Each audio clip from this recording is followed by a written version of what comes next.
Guyyaan irraa ebila 21,2022 Ashama harka fuune daawwattoota keenya Shiniigaa Broadcasting Service irraa oduu yeroo kanaaf gaballeen isinitti himaa oduu waliin Anoliifan Margaati. Waraanni bilisummaa Oromoo adeemsa injifannoon dabaalametti akka jiru beeksise. Yuunivarsiitiin Dambidolloo harmee kana dura reeffa ilma isaanii irra teessifaman gargaare. Mandara Oromiyaa haleellaa faannoon abiddaan wantee suuraan satalaayitii irraa kaafame agarsiise. Arsenal Chelsea 4-2 mo'achuun kilaboota arfan duraa keessaa tokko ta'ee xumuruuf abdii ture kunneen hangafoota oduu turanii gara bal'ina oduutti isin dabarsa.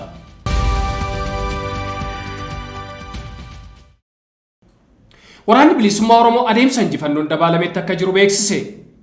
Waraanni bilisummaa Oromoo lola qindaa'aa irratti baname injifannoon irra aanaa jiraachuu beeksisee jira. Zooniiwwan hundattuu lolli jabaan irratti banamee jiraachuu kan ibsan yuumni yookaan gorsaan ajajaa olaanaa Abaawaboo jireenyaa guddataa waraanni bilisummaa Oromoo uummata isaa waliin ta'uun zoonii hundattuu lola irratti baname qolataa jira injifannoo hedduus arganneerraa jedhan. Waraanni bilisummaa Oromoo haqa loluuf qaba. Kaayyoo uummataa qabatee deeme kan jedhan obbo Jireenyaan kaayyoo jabaan qabanne muuxannoon qabsoo keessatti horataa dhufne ga'umsi jabaan hooggansa waraana keenyaaf tumsi uummataa dhimmoota ijoo injifannoof nu qaqqabsiisanidha jedhu. Hundaa'uun uummanni keenya roorroo qe'ee isaatti isa mudatu hadheeffataa dhufuun qabsoo bilisummaa Oromoo waboon geggeessaa jiruuf humna dabalataa ta'eeraa jedhani. Lolli kun waraana bilisummaa Oromoo qofaa irratti kan fuulleffate godhanii ilaaluun dogoggoraa jedhu obbo Jireenyaan lolichi waraana akka uummataatti nurratti labsame godhanii hubachuutu barbaachisaa jedhan.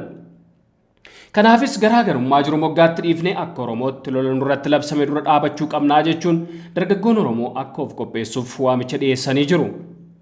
Uummanni Oromoo lola kana waloon qolachuun cinatti shira diinni qabsoo isaa dadhabsiisuuf taasisu irratti dammaquun akka barbaachisu kadhaaman yuumni ajajaa olaanaa Abaawaboo duula yeroo ammaa Oromoo wal irratti labsamee jiruufis Oromoon marti xiyyeeffannoo malu kennuun uummatichi cinaa akka dhaabatuuf hubachiisaniiru.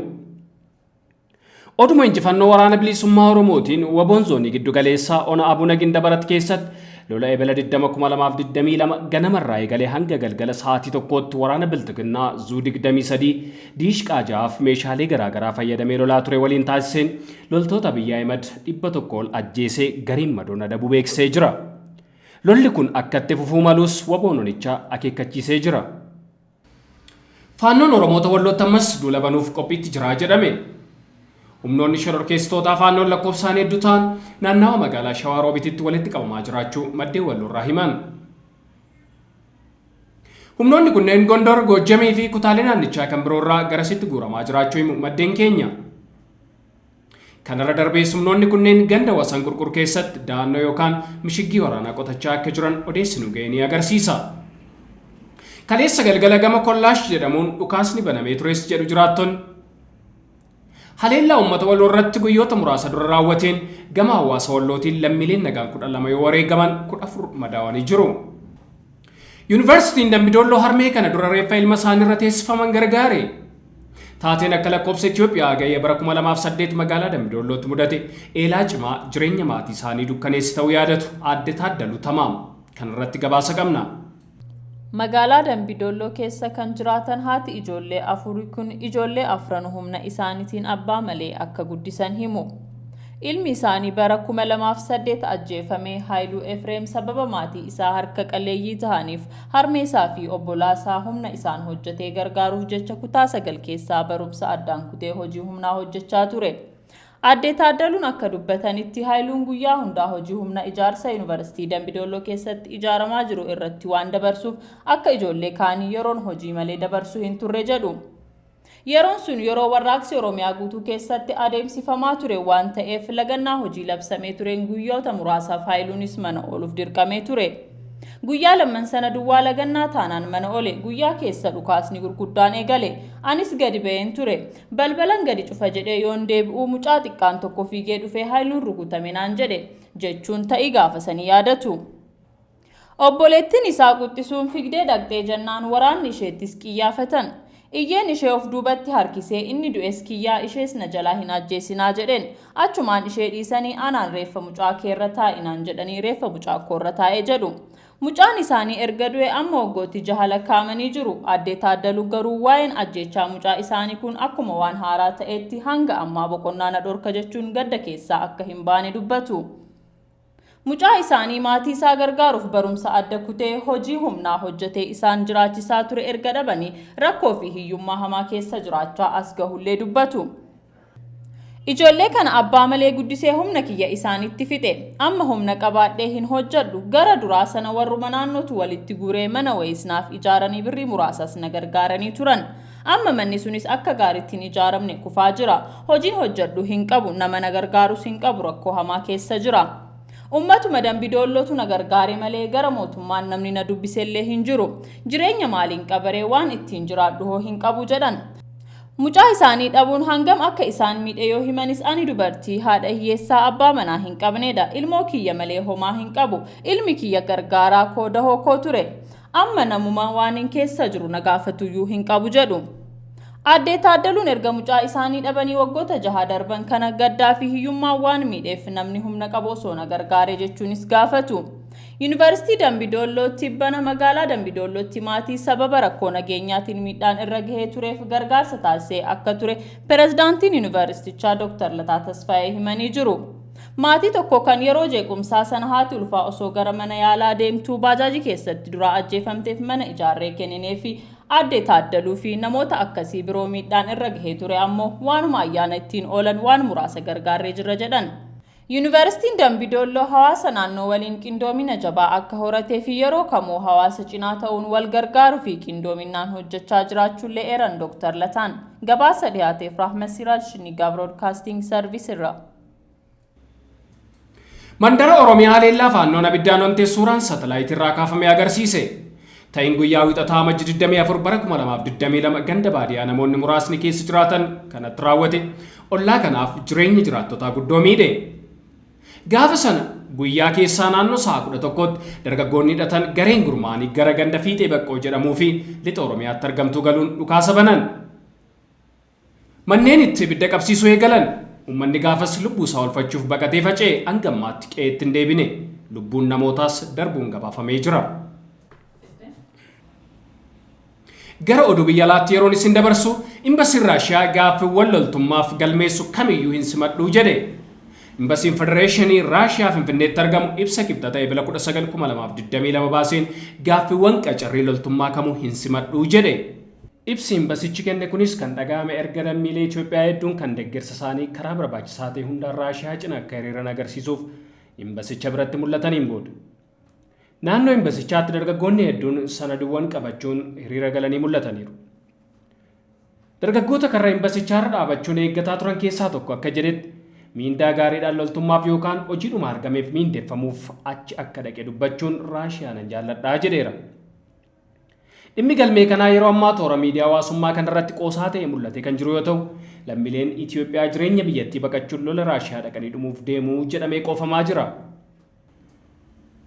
Dureeyyiin Raashiyaa waraana lammiilee fixaa jiru ifatti morman. Dureeyyiin Raashiyaa dhumaatii lammiilee Yuukireen irratti raawwatamaa jiruu fi walumaa gala waraanni miira maraatummaan geggeeffamaa jiru kun akka xumuramu gaafatan. Dureeyyoota gameeyyii ifatti waraana Raashiyaa kana morman keessaa tokko kan ta'e Oleg Tinkov waraana kanarraa qaama fayyadamu tokkollee hin argine jechuun dhaabbachuu akka qabu Instagram irratti barreesse.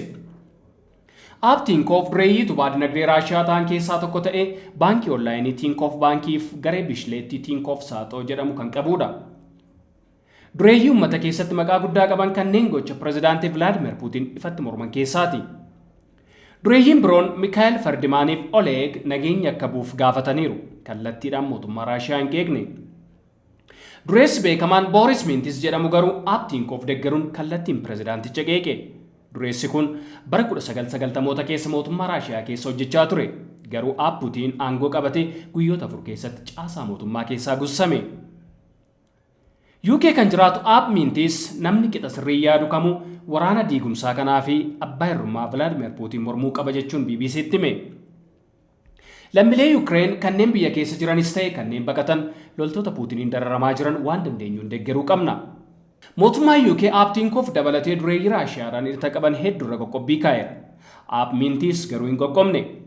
Tinkov pirezidaantii Raashiyaa yookiin ammoo Kremlin waliin hidhata homaatu akka hin qabne himaa ture.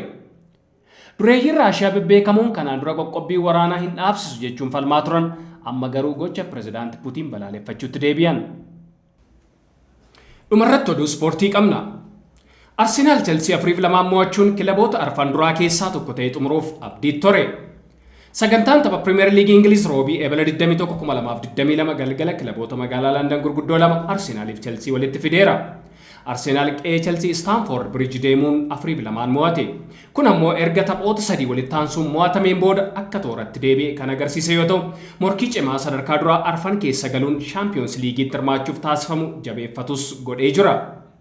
Premier League Ingilizii torbanoota 32ffaaf taphatame kanaan Arsenaal, Tottenham akkasumas Manchester United morkii sadarkaa afran duraa keessa galuudhaaf taasisaniin taphawwan hafan keessatti mo'annu malee duunee argamna jechaa jiru. Arsenaal halkanedaa dirree masaanusaa Chelsea deemuun goolii 4 lakkoofsee 2 immoo irratti galee mirgaan galuusaa yeroo murteessaa ta'etti injifannoo argate jedhameera. Yeroo darbe walitti aansuun Crystal Palace, Brighton fi Southamptoniin kan mo'ame Arsenaal edda garuu dandeettii ajaa'ibsiisaa agarsiisuun Chelsea aleelee maqaa isaa biroo The Gunners jedhuun maseeffamaa buleera. Gareen Mikel Arteetaa kun hanqinoota akka tapha walakkaatti muduguu fi hamilee dhabuu yeroo dhiibbaan irra ga'u naasuun akka wallaalu akkasumas hanga dhumaatti dhiibbaa uumuu hanqachuu jedhan sirreeffachuun Chelsea ba'e. Tokkicha kana mo'achuun hangam barbaachisaa ta'ullee gaaffiiwwan hundaaf deebii ta'uu hin danda'u. Garuu halkan kun Arsenaal maneejera isaanii Mikel Arteetaa jalatti ammallee abdii akka qaban agarsiiseera. Ammas taanaan galma kaawwatan milkeessuuf ittuma fufanii hojjechuu akka danda'an agarsiisuu qabu jedhameera. Gooliin duraa taphataa sarara ittisaa Chelsea irraa butanii lakkoofsan hangam akka Arsenaal mo'achuudhaaf akka dhimmamaa turan agarsiisteetti. Premier League keessatti garaagarummaa baay'ina goolii qabaniin qofa Tottenhamiin caalamee ammallee sadarkaa 5ffaarra kan jiru Arsenaal caamsaa dhufu London Derby Stadium Emirates keessatti geggeeffamuun dubbii murtaa'uuf jirti. Murtoon Arteetaa Emerick Aubameyang amajjii keessa Barcelonaaf kennee osoo bakka isaa hin buusin Alexander Lacazette qofa irratti rarra'uun waan hanqisee jiraachuu agarsiisee ture. Haa ta'u malee leenjisaan kun waan qabu keessaa baasee waan milkaa'aa jiru fakkaata. Lacazette'n kaa'ee taphataa umuriin isaa waggaa 22 ta'e Eden Nketiah baasuun sarara sana cimsachaa jira. Arteetaan taphataa kana akka goolii lakkoofsuuf sarara injifachuu irratti akkuma bobbaaseen innis miira goolii suufuu keessa ta'uun 2 lakkoofsuu danda'eera. Goolii lamaan yeroo lakkoofsees dadhabiinsa sarara ittisaa Chelseaatti gargaaramuun bu'aa Arsenaaliif buuseen yeroo inni taphataa biroon jijjiirametti deeggartoonni kilabichaa lafaa ka'anii kabaja kennaniiruuf. Amma Arsenaal carraa garee afran duraa keessaa tokko ta'ee xumuruu of harkaa qaba. Waan Arsenaalumti filate irratti hundaa'a. Yoo akka taphawwan tibba darbee walitti aansuudhaan bakkaa bade ta'e carraa isaan milkeessuu danda'an dhiphaadha. Yoo ammoo akka Chelsea waliin taphatan kana ta'anii argaman garuu carraa guddaa ni qabaatu. Walumaa galatti Arsenaal ammallee kilaba bu'uura gaarii qabuuf baasee agarsiisuu danda'u ta'ee itti fufuudhaaf ganna dhufu taphataa murteessaa Aubameyangiin bakka bu'uu danda'u fiduun abshaalamuu qaba. Aaron Ramsdale goolii eeguun taphataa cimaa dhufe ta'eera. Ben White fi Gabriel walitti qindoomanii ittisuu irratti irraa miidhagaa dhufeera. Bukayo Saka fi Emil Smith Rowe akkasuma Premier League keessatti qalbii hawwachaa jiru. Chelsea garuu halkanedaa dirree isaa Stamford Bridge irratti gaddisiisaa ture. Rakkoo kilabiin kun sarara ittisaa irratti qabu ammas kan ifatti mul'ise ta'eera. Halkanedaa halkan Arsenaal ture yeroo itti ofitti amanamummaa isaa deeffateedha. Egaan daawwattoota keenya oduu yeroo kanaaf qabannee dhiyaanne kan hangamaa ture qophiileeshinii gaafa waliin turtii gaarii.